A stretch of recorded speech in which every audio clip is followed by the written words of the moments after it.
आइए देखें क्या है आज की खबरों में। ट्रांसपोर्ट नगर क्षेत्र में पिछली रात चोरों ने कहर बरपाया। उनके निशाने पर एक बैंक था जिसका ताला तोड़ने में उन्हें कामयाबी मिली, लेकिन रुपए नहीं मिले।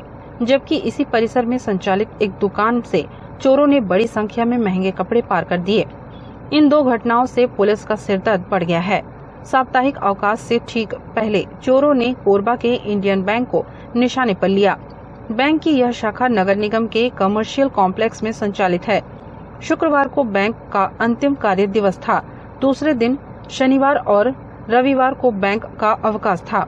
शुक्रवार को शाम 5 बजे तक बैंक में जरूरी कामकाज हुआ।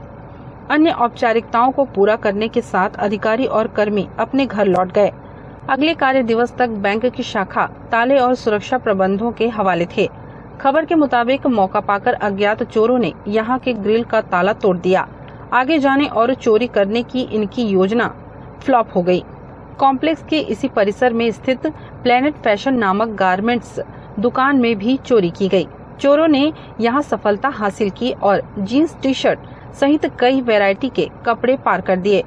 सुबह दुकान के कर्मियों को इसकी जानकारी हुई। इस दौरान उन्होंने बैंक का ताला भी टूटा पाया। मामले की सूचना पर पुलिस यहां पहुंची और जांच पड़ताल की। आसपास के सीसीटीवी कैमरों के फुटेज के आधार पर मामले में जांच पड़ताल की जा रही है। पुलिस ने इस घटनाओं पर अज्ञात आरोपियों के खिलाफ अपराध पंजीबद्ध किया है। दावा किया जा रहा है कि विभिन्न स्तर पर जांच किए जाने के साथ चोरों को दबोच लिया जाएगा। आज 10 बजे लगभग पता चला कि इंडियन बैंक के शटर को कोई नीचे तरफ के हिस्सा को फैला के कानूनी घटना जैसे स्थिति निर्मित किए हैं। सूचना पर मौके पर पुलिस पहुंची थी। पुलिस द्वारा पहुंच के तहकीकात किया गया और मौके पर डॉग स्क्वाड को बुलाकर अंदर खुलवाकर चेक किया गया। बैंक में किसी प्रकार की चोरी घटना नहीं हुई है। अभी ये स्थिति स्पष्ट नहीं है, लेकिन उनके भी ऊपर में जो गोदाम है उसका भी ताला टूटा हुआ है। उसमें देखा जा रहा है कि कुछ सामान चोरी हुआ कि नहीं हुआ। अब उनके द्वारा ऐसी चोरी की पुष्टि नहीं की है। हाँ, साहेब कलेक्शन का जो दुकान के बाहर जो सीसी कैमरा लगे हुए हैं, कुछ कैमरा का तोड़े हैं। पुलिस द्वारा कई बार ऐसा समझाइश दिया गया है, लेकिन अभी तक उनके द्वारा रात में सुरक्षा व्यवस्था तो गार्ड नहीं रखा गया है। इस संबंध में भी स्पष्ट निर्देश अभी पत्र के माध्यम से पृथक से दिया जाएगा। नमस्ते कोरबा न्यूज के लिए संतोष अग्रवाल के साथ रामकुमार यादव की रिपोर्ट।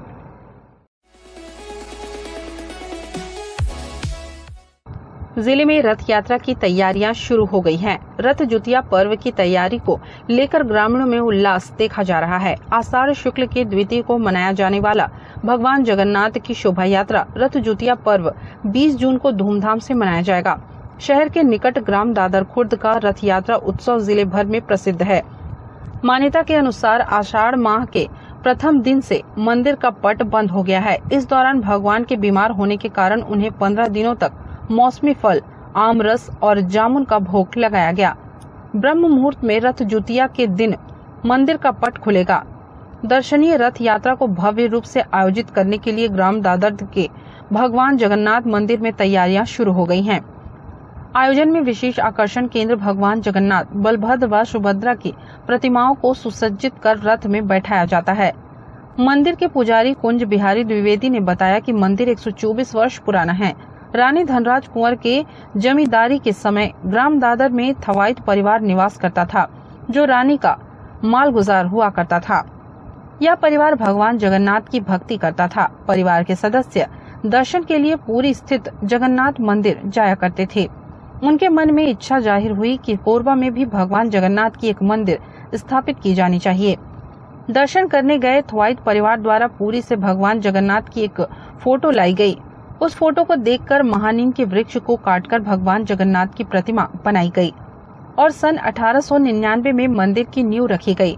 तब से आज तक विधि विधान से मंदिर में भगवान जगन्नाथ की पूजा अर्चना की जाती है और प्रत्येक वर्ष पुरी की तर्ज पर दादर खुर्द में भी रथ यात्रा का आयोजन किया जाता है। जगन्नाथ मंदिर और पुरी की तर्ज पर रथ यात्रा का आयोजन के कारण कोरबा का गांव दादर खुर्द छोटा पुरी के नाम से भी प्रदेश में जाना जाता है।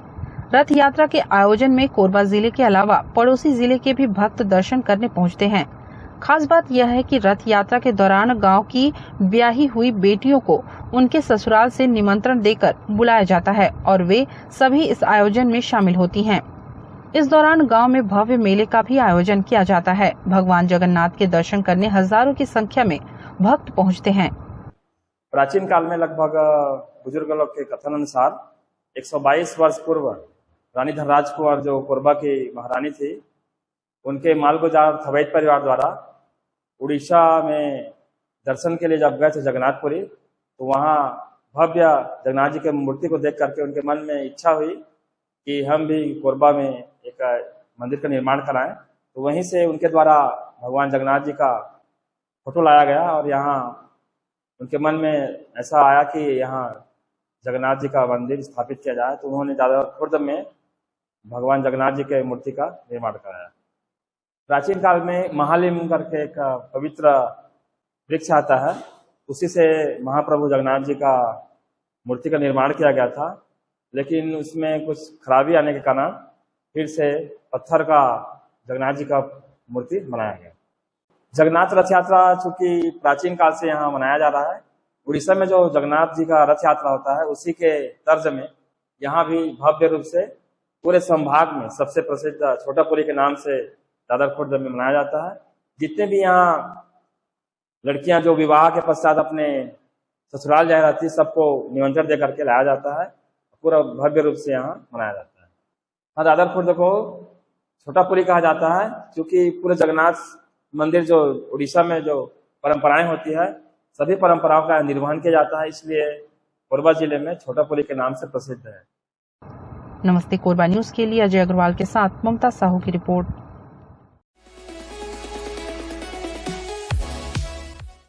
राजस्व मंत्री जयसिंह अग्रवाल ने कोरबा के आमजनों को 12 जून को होने वाले श्री राम दरबार की प्राण प्रतिष्ठा में आमंत्रित किया है। उन्होंने बताया कि राम दरबार का निर्माण पूर्ण हो चुका है एवं 8 जून से प्राण प्रतिष्ठा महोत्सव का शुभारंभ हो गया है। 12 जून को अंतर्राष्ट्रीय ख्याति प्राप्त कथावाचिका जय किशोरी एवं स्वामी निश्चलानंद सरस्वती जी के हाथों राम दरबार की प्राण प्रतिष्ठा की जाएगी एवं भव्य भंडारा का आयोजन भी किया गया है। उन्होंने कार्यक्रम स्थल तक पहुंचने के लिए राम दरबार समिति एवं जिला प्रशासन द्वारा जारी किए गए रूट चार्ट के हिसाब से राम दरबार तक पहुंचने की अपील की है, जिससे कि आम जनों को किसी प्रकार की परेशानी न हो। आप सभी को यह बताते हुए मुझे अत्यंत हर्ष हो रहा है कि कोरबा में प्रभु श्री रामचंद्र जी के भव्य दरबार का निर्माण संपन्न हो गया है। प्रभु श्री रामचंद्र जी के मूर्ति की प्राण प्रतिष्ठा एवं भोग भंडारा दिनांक 12 जून दिन सोमवार को रखा गया है। इसके लिए विशेष रूप से श्री राम जन्मभूमि अयोध्या की पावन धरा से मिट्टी एवं जल लाया गया है।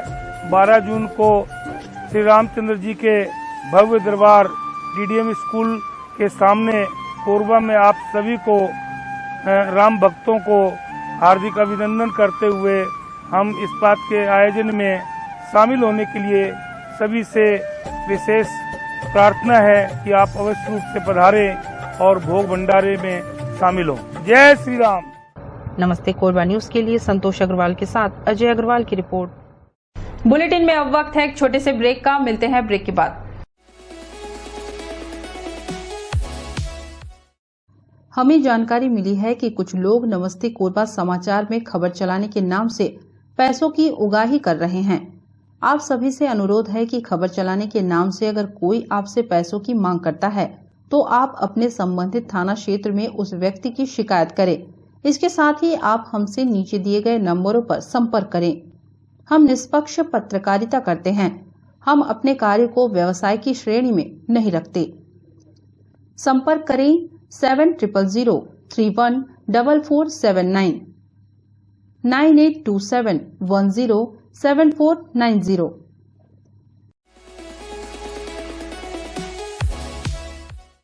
कुसमुंडा, बाकी मुंगरा, दीपका, सुराकछार, प्रेमनगर समेत आसपास के क्षेत्र के लोगों को कोरबा शहर में आने का एकमात्र रास्ता कोरबा कुसमुंडा मार्ग होने की वजह से यातायात का दबाव बना रहता है। कोयला लोड ट्रेलर भी इस मार्ग से आवागमन करते हैं। इससे जाम की स्थिति रोजाना निर्मित होते रहती है। देर रात एक बार पुनः इस मार्ग में जाम लग गया और कई किलोमीटर तक वाहनों की लंबी कतार लग गई। स्थिति यह थी कि वाहन धीरे धीरे आगे बढ़ रहे थे और काफी वक्त लग रहा था। भारी वाहनों के बीच कुछ छोटे वाहन भी फंस गए थे।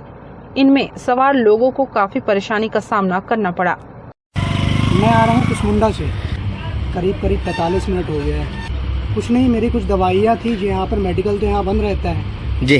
अब मैं एस्थमेटिक पेशेंट हूँ तो मैं जा रहा हूँ वहाँ लेने अपनी दवाई, क्योंकि यहाँ जाम लगा हुआ है। ये सब चीज़ों को प्रशासन को देखना चाहिए, है ना। और ये आज का नहीं हो रहा है, मैं बहुत बार गया हूँ तो ऐसा यहाँ पर जाम लगा रहता है हमेशा। आपको मैं अपनी बात बताऊँ तो अभी ये देखिए, मैं एस्थमेटिक पेशेंट हूँ और मुझको जाना है उधर, दवाई लेना है। मेरी सांस तो फूल ही रही है थोड़ी बहुत, लेकिन वही है, अब यहाँ खड़े हैं, मेरे पास 4 व्हीलर है, 2 व्हीलर होती तो किसी से निकल भी आता। अब मैं क्या करूँ, ये समस्या बनी रहती है। प्रशासन को क्या बोलेंगे, बहुत बार ऐसे न्यूज़ चैनल में हम दे चुके हैं और बहुत बार बोल चुके हैं, कुछ एक्शन तो नहीं लिया जा रहा है, तो बोल के भी क्या फ़ायदा। बस यही है, आम जनता है, वेट करेंगे और जब जाम खुलेगा तो निकल जाएंगे। नमस्ते कोरबा न्यूज़ के लिए अजय अग्रवाल के साथ रामकुमार यादव की रिपोर्ट।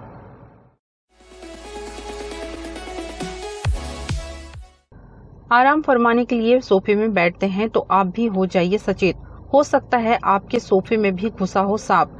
जी हां, मामला है कोरबा के पोड़ी बहार क्षेत्र का, जहां तड़के सुबह 5 बजे राकेश मिश्रा मॉर्निंग वॉक के लिए निकल ही रहे थे और जूता पहने ही थे कि अचानक सरकते हुए एक सांप सोफे में घुसते दिखाई दिया। फिर क्या राकेश मिश्रा की हालत खराब हो गई और घर वालों को बताया, साथ ही कहा सोफे में बैठना मत, एक सांप घुसा है। फिर क्या मॉर्निंग वॉक में जाना ही भूल गए। परेशान परिवार ने इसकी जानकारी wild life rescue team one विभाग सदस्य जितेंद्र साठी को दी। साथी ने थोड़ी देर में पहुंचने की बात कही। आखिरकार थोड़ी देर पश्चात मौके स्थल पर पहुंचे जितेंद्र साठी ने सोफे को फाड़ना चालू किया। देखते ही देखते पूरा सोफा फट गया और अंदर जो नजारा था उसको देखकर घर वालों की आंखें खुली की खुली रह गई। चूहों ने बच्चों के कपड़ों के साथ बड़ों के कपड़े सोफे में भर दिए थे, मानो वो पूरी तरह अपना घर बना के रह रहे हो। ऐसा लग रहा था कि चूहे के कारण ही सांप घुसा होगा। फिर थोड़ी देर पश्चात आखिरकार एक सांप बैठा दिखाई दिया। चेकर्ड किलबैक डोरिया था। भले ही सांप साधारण था, पर एक आम इंसान के लिए सांप तो सांप ही है। सांप का नाम सुनते ही मन में डर बैठ जाता है। फिर सांप को सुरक्षित रेस्क्यू कर बोरे में बंद किया गया। तब जाकर घर वालों ने राहत भरी सांस ली। रेस्क्यू किए सांप को पास के ही जंगल में छोड़ दिया और घर वालों ने जितेंद्र सारथी को धन्यवाद ज्ञापित किया। सुबह लगभग 5 बजे करीब मैं टहलने जा रहा था, जूता निकालने गया तो मैं एक सांप देखा, जिससे हम लोग भयभीत हो गए और मैं वन विभाग के कर्मचारी जितेंद्र जी को फ़ोन किया और वो आए और सांप जो है सोफा के अंदर घुस गया था और वो रेस्क्यू किए। इसका बहुत डर लग रहा था, वो डर गए थे। नमस्ते कोरबा न्यूज़ के लिए अजय अग्रवाल की रिपोर्ट।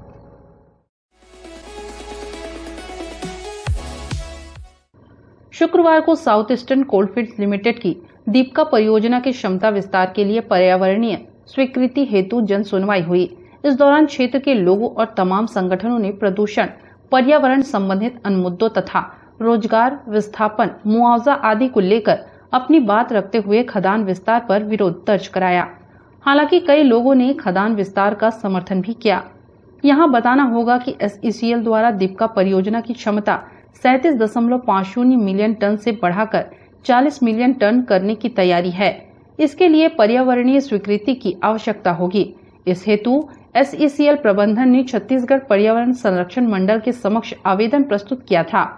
इसी परिप्रेक्ष्य में यह जन सुनवाई आयोजित की गई। क्षमता विस्तार के दायरे में दीपका, चैनपुर, बेलटिकरी, झिंगटपुर, झाबर, सिरकी, रेकी, सुआभोड़ी, रतिजा, मलगांव की भूमि आएगी। दीपका से हरदी बिहार का रोड तत्काल बनवाया जाए।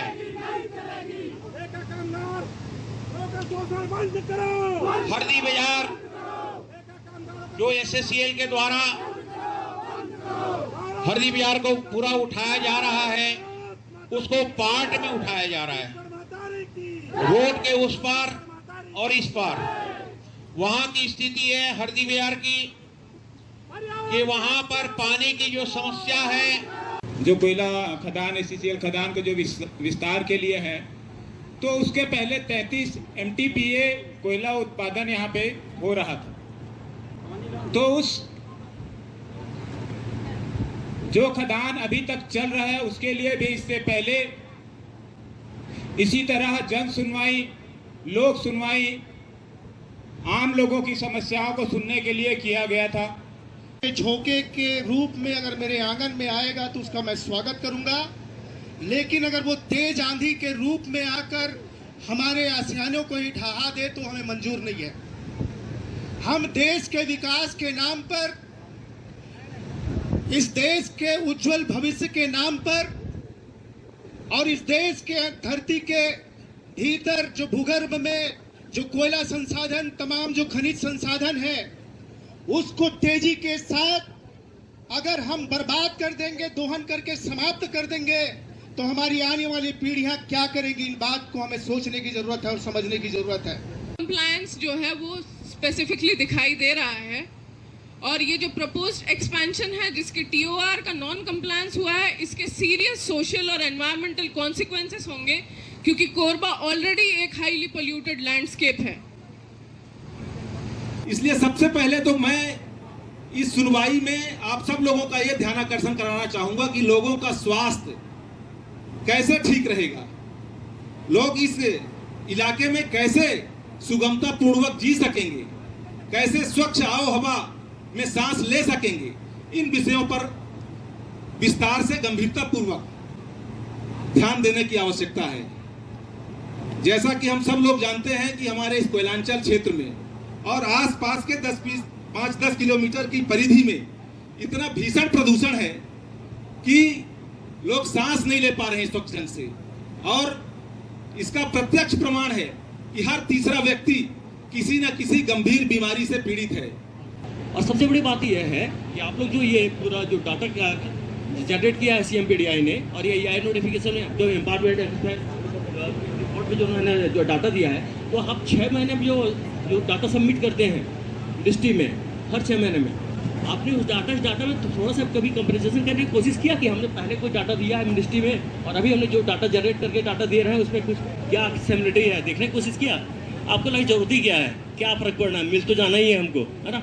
मिलते हैं, आप फाइनल आप ड्राफ्ट, अभी तो ये तो ड्राफ्ट ही आई रिपोर्ट है ना, आप फाइनल AI रिपोर्ट सबमिट करो एक्सपर्ट डाइवर्सिटी कमेटी में, फिर वहाँ मिलते हैं, उसके बाद NGT में मिलते हैं। नमस्ते कोरबा न्यूज के लिए संतोष अग्रवाल के साथ अजय अग्रवाल की रिपोर्ट। न्यूज के इस बुलेटिन में बस इतना ही। न्यूज अपडेट के लिए जुड़े रहे हमारे YouTube channel, Facebook, Telegram, Instagram, Twitter को सब्सक्राइब, लाइक, कमेंट करना ना भूलें। नमस्कार।